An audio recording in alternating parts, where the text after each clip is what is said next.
fim da escala 6 por 1. Conta não fecha no varejo, diz a Associação de Farmácias. Pessoal, sejam bem-vindos a mais este vídeo. Já convido você que não é inscrito a se inscrever no canal. Aliás, quero aqui agradecer aos novos inscritos que estão chegando aqui no canal. Muito obrigado pela sua presença. E agradeço a você também que sempre está por aqui fortalecendo meu trabalho com seu like e com sua opinião. Então, você é contra ou a favor?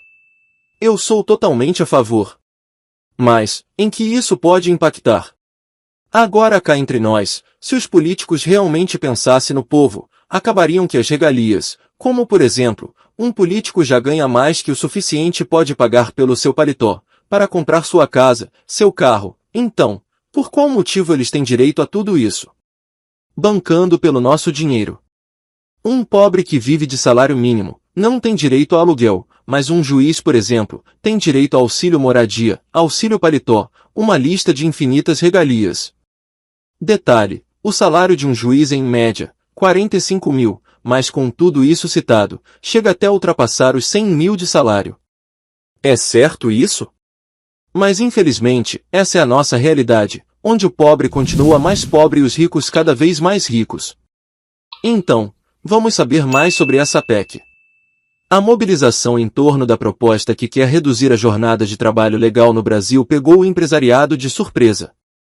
É o que diz o executivo Sérgio Mena, CEO da Associação Brasileira de Redes de Farmácias e Drogarias, Abrafarma. Não estava no nosso radar, afirma um empresário. De Nova York, nos Estados Unidos, onde estava em uma conferência do setor, ele diz que acompanha com preocupação o avanço da proposta apresentada pela deputada federal Érica Hilton, PSOL São Paulo. O Brasil tem 32 mil farmácias.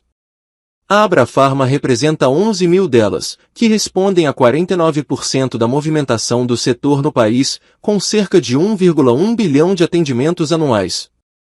Mena afirma que a proposta de fim da escala 6 por 1, na qual o descanso remunerado ocorre apenas um dia na semana, tem caráter populista e vai inviabilizar negócios do setor, já que o segmento utiliza mão de obra intensiva.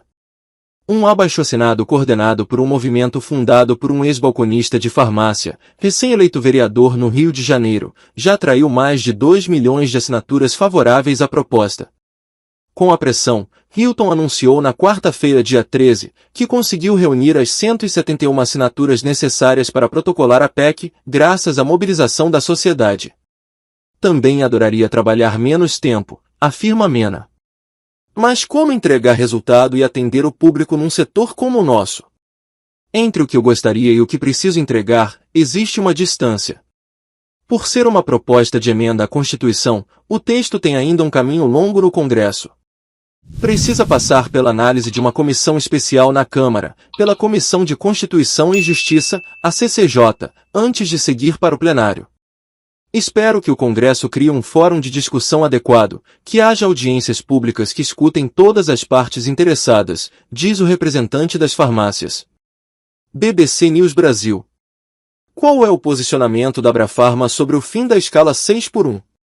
Sérgio Mena.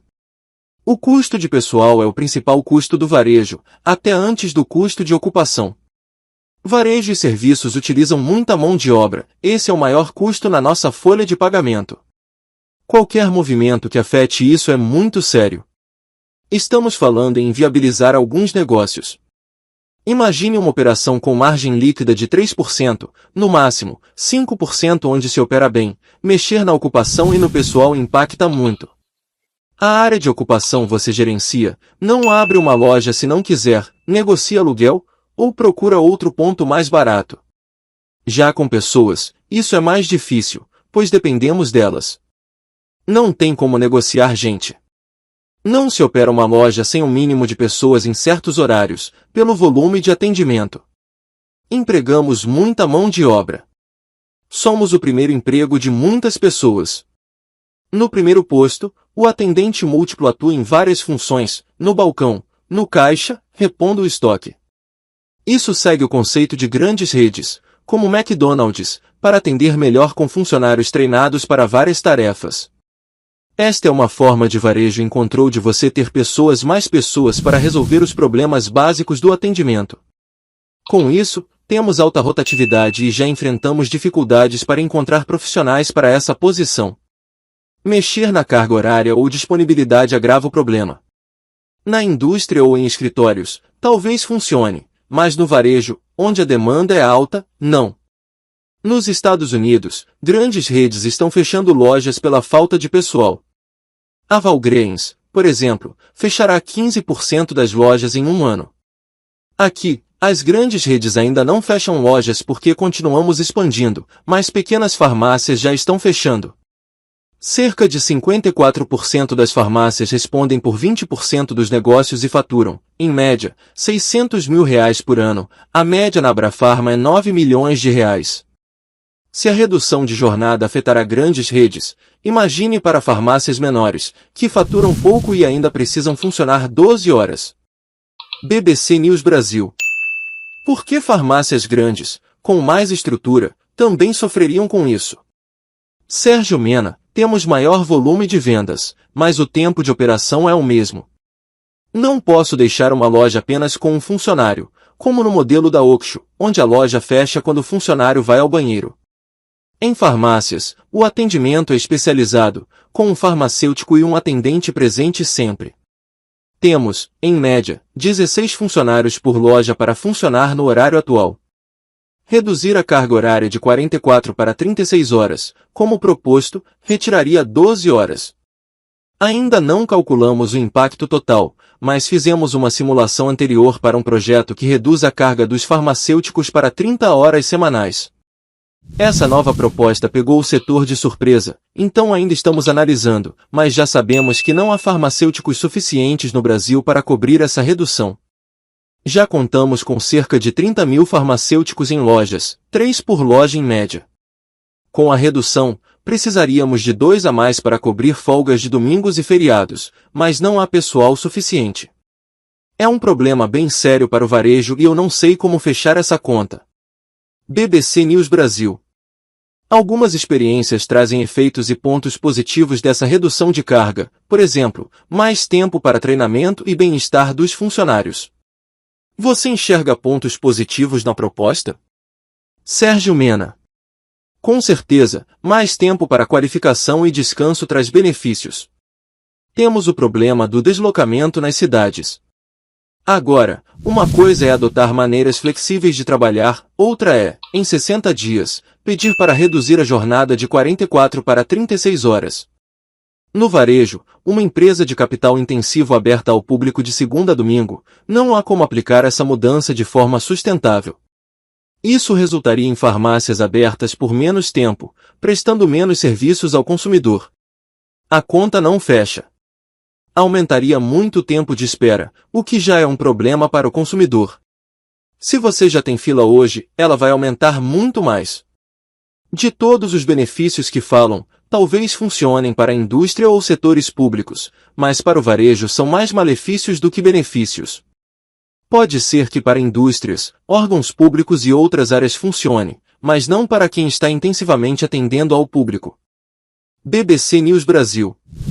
Há experiências que apontam redução de ausências para consultas médicas com a carga horária menor. Ainda assim, o senhor acredita que, para o varejo, a conta não fecha? Sérgio Mena. Não fecha. No varejo, onde o atendimento é intensivo, o custo não compensa. BBC News Brasil. Há setores que indicam ser improvável que a PEC seja aprovada na forma atual, com redução para 36 horas. Existe algum meio-termo que possa atender a demanda dos trabalhadores? Sérgio Mena. Não temos uma proposta. Como falei, é uma questão recente e ainda não há estudos.